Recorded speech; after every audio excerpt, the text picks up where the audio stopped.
हाँ तो dear students, मेरे प्यारे विद्यार्थियों, जो स्टूडेंट्स क्लास में पढ़ रहे हैं, नाइन्थ क्लास में पढ़ रहे हैं और वो कुछ सीखना चाहते हैं तो मैं आपका नाइन्थ क्लास का जो सिलेबस है वो क्रम बाय क्रम चैप्टर आज से स्टार्ट कर रहा हूँ, जिससे क्या है कि आप सभी लोगों को बहुत फ़ायदा मिले। नाइन्थ क्लास में आप पढ़ते जाएंगे और टेंथ क्लास में भी आपके मैं वीडियो बनाऊंगा, जिससे कि आपकी आगामी जो परीक्षाएं होंगी उसमें आपके लिए काफ़ी लाभकारी वीडियो साबित हों। तो आज से हम स्टार्ट करते हैं। नाइन्थ क्लास में पहला जो चैप्टर है, मैं सारा का सारा जो सिलेबस कराऊंगा एनसीईआरटी बेस कराऊंगा, जिससे क्या है कि आप सभी लोगों को जो मेरे प्यारे विद्यार्थी हैं जो कि नाइन्थ क्लास में पढ़ रहे हैं और उनको बहुत ज़्यादा फायदा मिले। तो देखो, पहला जो पार्ट दिया है, पहले पार्ट का नाम है नंबर सिस्टम। हिंदी में बोलेंगे इसे संख्या पद्धति, और नाइन्थ क्लास के लिए है ये पार्ट, और पहला पार्ट है, इस वजह से मैं आपको पहला पार्ट लिख रहा हूँ यहाँ। तो इसमें क्या करना है, नंबर सिस्टम। नंबर सिस्टम में क्या है, नंबर्स के बारे में आप पढ़ के आए हैं। आप प्राइमरी क्लास में आपने पढ़ा होगा, संख्याओं के बारे में आपको शुरुआत से बताया जाता है। जैसे प्राइमरी क्लास में आपका 1 क्लास से 2 क्लास से 3 क्लास से 4 क्लास से आपको क्रम बाय क्रम आपको बताते जाते हैं, नंबर्स के बारे में आपको बताते जाते हैं। लेकिन क्या है, आज तक आपने बहुत सारी संख्याओं के बारे में आपने पढ़ा है, जिनमें कि आपकी प्राकृतिक संख्याएं होती हैं, पूर्ण संख्याएं होती हैं, और आपकी कह सकते हैं वर्ग संख्याएं होती हैं, घन संख्याएं होती हैं, पूर्णांक नंबर होते हैं। ऐसे बहुत सारे नंबर्स हैं जिनके बारे में आपने पढ़ा होगा। ठीक है, अब उन नंबर को आपने पढ़ा है, लेकिन उन्होंने आपको क्या है कि इसमें आपको पूरी तरीके से नहीं बताया हुआ ये नंबर कहाँ से आते हैं और क्यों आते हैं, और ये नंबर्स किस तरीके से अप्लाई करने चाहिए। तो इसके लिए मैं आपको क्रम बाय क्रम बता रहा हूँ। तो आपने जो पढ़ा है वो आप काफ़ी अच्छा पढ़ा होगा, मैं आशा करता हूँ। आप पहले से आप पढ़े होंगे तो अच्छे ही पढ़े होंगे। तो इसके लिए मैं आपको बता रहा हूँ। तो जो संख्याएं होती हैं, वो संख्याएं होती हैं आपकी, मूलतः आपकी दो प्रकार की होती हैं। जो संख्याएं होती हैं दो प्रकार की होती हैं। तो आप कह रहे हैं हमने तो कई प्रकार की संख्याएं पढ़ी हैं, लेकिन आप तो केवल दो प्रकार की संख्या ही बता रहे हैं। तो मैं आपको बिल्कुल जीरो लेवल से पढ़ा रहा हूँ। ठीक है, तो दो प्रकार की जो संख्या होंगी वो कौन कौन सी होंगी वो मैं आपको बता रहा हूँ।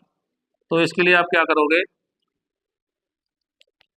समझने का प्रयास करें। तो जो संख्याएं होती हैं आपकी मूलतः दो प्रकार की होंगी। तो जो पहली संख्या होगी आपकी, वो होगी आपकी वास्तविक संख्या। वास्तविक संख्याएं,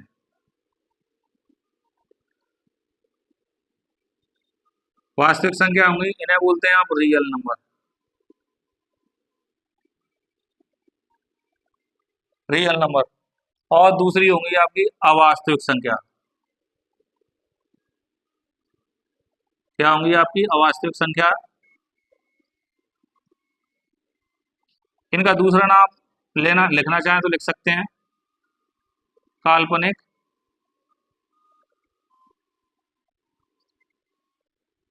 संख्याएं। इन संख्याओं के बारे में आपने बहुत पढ़ा होगा, इन संख्याओं के बारे में आपको बहुत पढ़ा होगा। तो इनके बारे में मैं आपको क्रम बाय क्रम बताता जाऊंगा और आप समझने का प्रयास करें।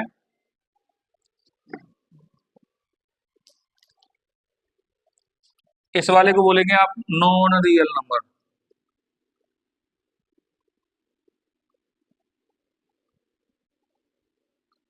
और इन्हें आप काल्पनिक संख्याओं को आप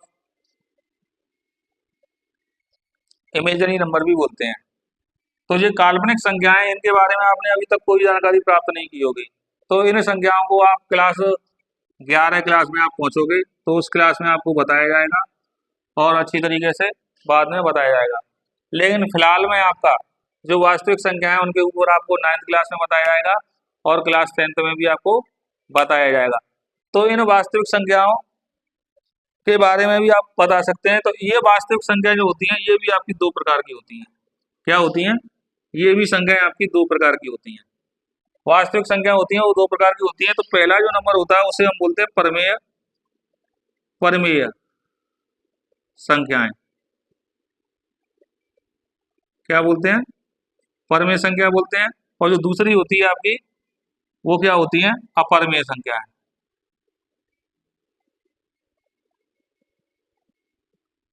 अपरिमेय संख्याएं। ठीक है, तो परिमेय जो संख्याएं होती हैं उनके बहुत सारे प्रकार होते हैं, और अपरिमेय संख्या होती हैं उनके भी, मतलब उनका अपरिमेय संख्या केवल एक प्रकार की होती है।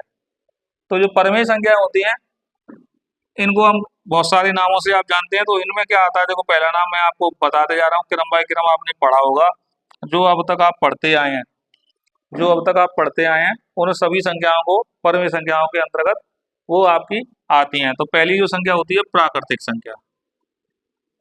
क्या होती है? प्राकृतिक संख्या होती है, प्राकृतिक संख्याएं। प्राकृतिक संख्याएं उन संख्याओं को कहा जाता है जिन्हें अक्सर आप गिनने में प्रयोग करते हैं। जैसे हमारे पास 5 सेब हैं, 2 साइकिलें हैं, 45 क्लास में बच्चे हैं हमारे में। ठीक है, और कह सकते हैं हमारे पास 10 कॉपियां हैं, 20 पेन है। दो दो जो संख्याएं जो आपको काउंट करने के लिए प्रयोग की जाती हैं उनको आप क्या कह सकते हैं, वो प्राकृतिक संख्याएं होती हैं। इन्हें 1 2 3 4 डॉट डॉट करके बहुत सारी संख्याओं के बारे में आप बता सकते हैं। जो प्राकृतिक संख्याएं होती हैं वो आपकी अनंत होती हैं, इनकी कोई काउंटिंग नहीं होती है। ठीक है, हाँ तो स्टूडेंट्स अब देखो दूसरी देखते हैं आप, प्राकृतिक संख्याओं के बाद पूर्ण संख्या। पूर्ण संख्याएं, पूर्ण संख्या जो क्या करा, पूर्ण संख्याएं। पूर्ण संख्या जो प्राकृतिक संख्या होते हैं उन्हें इंग्लिश में बोलते हैं नेचुरल नंबर। क्या बोलते हैं? नेचुरल नंबर बोला जाता है। पूर्ण संख्याएं होती है उनको बोलते हैं होल नंबर। होल मतलब सारी की सारी संख्या शामिल हो जाएंगी। अब जैसे क्या है कि मैं अपनी क्लास में टेस्ट लूँ तो बहुत से होशियार बच्चे होंगे, उनके नंबर आएंगे 10 20 50 और 100 नंबर का अगर मैं टेस्ट लूँ तो हो सकता है उनके 99 भी आ जाए और 100 भी आ जाए। लेकिन बहुत से ऐसे बच्चे होंगे जो कमजोर होते हैं, उनके 0 आएंगे, 2 4 ही मिलेंगे आप क्लासों में। लेकिन क्या है कि 0 भी तो एक संख्या होती है, लेकिन प्राकृतिक संख्याओं में 0 तो होती नहीं है। तो 0 नहीं होती है तो क्या होता है, जो होल नंबर होती है उनमें पूर्ण संख्याओं में ये सभी संख्याएं में क्या होता है, उसमें 0 और काउंट कर देते हैं। क्या करते हैं? 0 और आ जाता है, 0 1 2 3 4। तो ये जो संख्याएं होती है आपकी पूर्ण संख्याएं होंगी। ठीक है, तो पूर्ण संख्याओं में मैंने आपको बताया 0 और काउंट हो जाती है। अब तीसरे नंबर पर जो संख्या आएगी उसे आप बोलेंगे सम संख्याएं। सम संख्याएं, सम संख्याएं वे संख्याएं होती हैं जिसमें हम 2 से भाग लगाएं और पूर्णतः भाग चला जाए। वे संख्याएं जिनके इकाई के स्थान पर 0 4 6 8 10 आए, वे संख्याएं आपकी सम संख्याएं होती हैं। सम संख्याओं को इंग्लिश में बोलते हैं इवन नंबर। क्या बोलते हैं? Even number. तो इवन नंबर कौन कौन से होंगे? 2 होगा, 4 होगा, 6 होगा और 8 होगा, 10 होगा। तो ये संख्या होती हैं और ये भी आपकी अनंत होती हैं, इनफाइनाइट होती हैं, कोई काउंटिंग नहीं कर सकता है। अब आगे आता है विषम संख्या। विषम संख्याएं, विषम संख्याएं, विषम संख्याओं के बारे में बताया। तो विषम संख्याएं वे संख्या होती हैं जिसमें हम भाग लगाएं 2 से, तो शेष आपका 1 बचना चाहिए। शेष क्या बचेगा? 1 बचेगा। या फिर आप कह सकते हैं इनके इकाई के स्थान पर 1 3 5 9 आ जाए तो ये संख्याएं सारी की सारी क्या होती हैं? विषम संख्याएं होती हैं। तो कौन सी होंगी? 1 होगी, 3 होगी, 5 होगी, 7 होगी और आपकी 11 होगी और कह सकते हैं इसमें 9 और आएंगी, 9 11 बहुत सारी हो सकती हैं, अनंत तक लिख सकते हैं आप। आगे आप देखेंगे तो आगे आपका आएगा अभाज्य संख्याएं। क्या आएगा? अभाज्य संख्याएं। अभाज्य संख्याओं के बारे में आप देखो क्या है, अभाज्य संख्या को इंग्लिश में बोलते हैं आप प्राइम नंबर। क्या बोलते हैं? प्राइम नंबर बोलते हैं। प्राइम नंबर क्या होंगे? प्राइम नंबर वे नंबर होते हैं जिनमें खुद का भाग जाए और 1 का भाग जाए। क्या हो? खुद का भाग जाए और 1 का भाग जाए। तो आप लिख सकते हैं ऐसी संख्याएं, ऐसी संख्याएं जिनमें 1 व स्वयं का भाग जाए। क्या? भाग जाए। ऐसी संख्याएं जिनमें केवल आपका क्या है, 1 का भाग जाए और स्वयं का भाग जाए। तो जैसे फॉर एग्जांपल लिखें आप, 2 है, 3 है, 5 है, 7 है, 11 है, 13 है, 17 है, 19 है। तो ऐसी करके बहुत सारी संख्या होती हैं जो कि आपकी अभाज्य संख्याएं होती हैं। क्या होती हैं? अभाज्य संख्याएं होती हैं। ठीक है। अगर आपसे ये कहेगा भाई सबसे छोटी अभाज्य संख्या कौन सी होती है, तो सबसे छोटी अभाज्य संख्या आपकी सबसे छोटी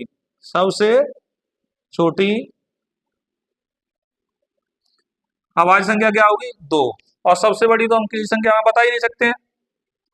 और इससे आगे देखिए आप, इससे आगे आप देखेंगे तो पूर्णांक संख्याएं क्या आएगी, पूर्णांक संख्याएं। तो पूर्णांक संख्या क्या होंगी, वे संख्याएं जो आपकी पूर्णांक हो और कह सकते हैं प्लस माइनस में हो। क्या हो, प्लस माइनस में हो, तो उन संख्याओं को आप पूर्णांक संख्या बोलेंगे। तो जैसे होगा आपका 0 होगा, प्लस माइनस 1 होगा, प्लस माइनस 2 होगा, प्लस माइनस 3 होगा, प्लस माइनस 4 होगा। ऐसी बहुत सारी संख्याएं, इनको आप पूर्णांक संख्याएं कहते हैं। पहला नंबर, दूसरा नंबर, और ये आपका तीसरा नंबर, ये आपका चौथा नंबर, और ये आपका पांचवा नंबर। तो छठवें नंबर, छठवें नंबर पे आपका देखो क्या आएगा, पूर्णांक संख्याएं। पूर्णांक संख्या वे संख्या होंगी जिन्हें हम संख्या रेखा पर दोनों साइड दर्शा सकते हैं। संख्या रेखा पर आपके दोनों तरीके से आपको बता सकते हैं। संख्या रेखा पे क्या होता है, एक तो बीच में 0 होता है, उसके राइट हैंड में पॉजिटिव नंबर आते हैं और लेफ्ट में आपके नेगेटिव नंबर आते हैं। तो पूर्णांक संख्या कौन सी आएंगी आपकी, 0 आएगा, प्लस माइनस 1 आएगा, प्लस माइनस 2 आएगा, प्लस माइनस 3 आएगा। तो बहुत सारी ऐसी संख्या होती है जो पूर्णांक नंबर होंगे। सातवें नंबर पे आपका कह सकते हैं वर्ग संख्याएं। क्या होंगी, वर्ग संख्याएं। वर्ग संख्याएं, तो वर्ग संख्या कौन सी होंगी, जिनका प्राकृतिक संख्या होती है उनका आपका वर्ग कर देते हैं। कौन कौन सी होंगी, 1 है, 4 है, 9 है, 16 है और 25 है। बहुत सारी संख्या होंगी। घन संख्याएं, क्या होगा, घन संख्याएं। तो घन संख्या कौन सी होंगी, 1 है, 8 है, 27 है, 64 है। तो ये आपकी घन संख्याएं होंगी। तो ये परमेय संख्या जो होती हैं, इन सभी संख्याओं में ये सारी की सारी संख्याएं आपकी आएंगी। ये धनात्मक आ गई आपकी यहाँ से यहाँ तक, और इसमें आपकी ऋणात्मक आ गई, और इसमें आपकी ये वर्ग संख्या आ गई, और इसमें आपकी ये घन संख्या आ गई। तो इन सभी संख्याओं को परमेय संख्या कहा जाता है। ठीक है। अब इन सभी संख्याओं से, इन सभी संख्याओं में आप क्या करेंगे, परमेय संख्या की आप डेफिनेशन सीखेंगे। आप क्या करेंगे, परमेय संख्याओं की डेफिनेशन सीखेंगे। परमेय संख्या की डेफिनेशन क्या होती है, तो परमेय संख्या की डेफिनेशन के बारे में हम बताएंगे। देखो परमेय संख्या की डेफिनेशन आप सीखेंगे। देखो परमेय संख्या की डेफिनेशन क्या होगी, ऐसी संख्या, ऐसी संख्याएं जिन्हें, ऐसी संख्याएं जिन्हें P/Q के रूप में लिखा जाए। मैंने आपको क्या बताया, ऐसी संख्याएं जिन्हें P/Q के रूप में लिखा जाए, तथा एक कंडीशन और लग गई इसमें, क्या, यहाँ इसमें Q की जगह पे 0 नहीं होना चाहिए। क्या, Q की जगह पे 0 नहीं होना चाहिए। अगर Q की जगह पे 0 हो जाएगा तो इसका इसमें भाग लाएंगे तो ये आपका अनंत बना देगी। ठीक है। तो परमेय संख्या की डेफिनेशन क्या होगी, ऐसी संख्याएं जिन्हें P/Q के रूप में लिखा जाए तथा तथा P व Q का जो मासा है वो आपका 1 होना चाहिए। क्या, 1 होना चाहिए। आप कह सकते हैं P और Q अपने निम्नतम रूप में होनी चाहिए। क्या हो, P और Q आपके निम्नतम रूप में होनी चाहिए। ये भी आपका इंपोर्टेंट है, ये फिलहाल आपका हाई स्कूल में काम आएगा। ठीक है। तो इसके लिए आप क्या करोगे, तो इसका अगर एग्जांपल लिखना चाहे तो जो मैंने अभी आपको संख्या लगाई थी, सारी की सारी प्राकृतिक संख्याएं, पूर्ण संख्याएं, सम संख्याएं, विषम संख्याएं, अभाज्य संख्याएं, सारी की सारी इसमें आ जाएंगी। आपकी नेगेटिव संख्या भी आ जाएंगी और आपकी पॉजिटिव संख्या भी आ जाएंगी। तो इसके लिए क्या सकते हैं, ऐसे करके ये 2/5, ये माइनस का आपका ये, और इसमें आप 22/7 लगाएं। ये आप याद करें, 22/7 होगा आपका। तो सारी की सारी ये संख्याएं आपकी और इसके अंदर ऐसी संख्याएं और इसके अंदर ऐसी संख्याएं जो रूट से बाहर निकाली जा सकती हैं, रूट से बाहर निकाली जा सकती हैं, वो सारी की सारी संख्याएं वो आपकी क्या होंगी, परमेय संख्या के अंतर्गत आती हैं।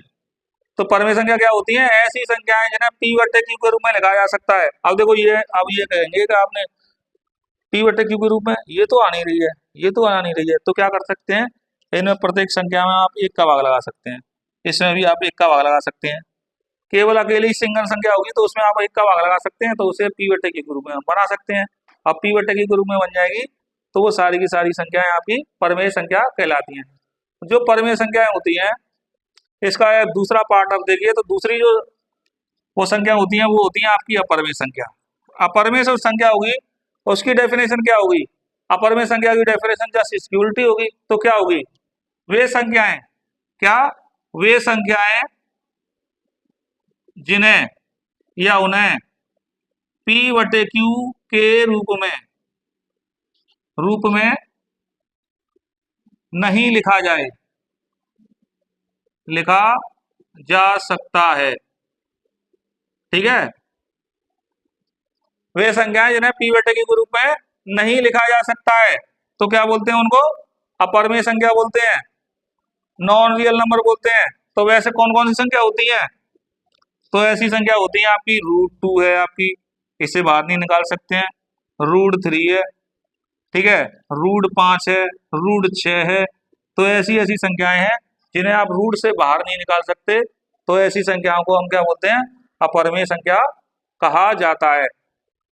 देखिए, अपरमेय संख्या और परमेय संख्या दोनों संख्याओं को हम मिलाकर क्या बोलते हैं, वास्तविक संख्या होते हैं। और जो वास्तविक संख्या होती हैं उन संख्याओं को हम संख्या रेखा पर दर्शा सकते हैं। क्या हो सकते हैं, परमेय संख्या और जो अपरमेय संख्या होती है दोनों संख्याओं को हम संख्या रेखा पर दर्शा सकते हैं, चाहे वो आपकी रूट वाली हो, नेगेटिव हो, या फिर ऐसे रूट वाली संख्या जो वैसे बिना रूट वाली संख्या हो, उसको भी हम संख्या रेखा पर दर्शा सकते हैं। तो इन संख्याओं को, सारी जो संख्या होती है इनको दर्शाना आपने संख्या रेखा पर आपने 6, 7, 8 में आपने सीखा होगा, लेकिन इन संख्याओं को आपको परमेय संख्या पर दर्शाने के लिए आप 9th क्लास में सीखोगे। इन संख्याओं को परमेय संख्याओं पर, परमेय संख्या पर वो संख्या रेखा पर कैसी दर्शाया जाता है, इन संख्याओं को आप 9th क्लास में आप सीखोगे। तो देखो, संख्या रेखा तो आप वैसे जानते होंगे, संख्या रेखा क्या होती है, तो संख्या रेखा को इंग्लिश में बोलते हैं नंबर लाइन। तो क्या होता है, एक रेखा होती है सीधी के सीधी, उसमें क्या होता है, बीच में 0 होता है, इधर आपके सारे के सारे पॉजिटिव नंबर होते हैं और इधर आपके सारे के सारे नेगेटिव नंबर होते हैं।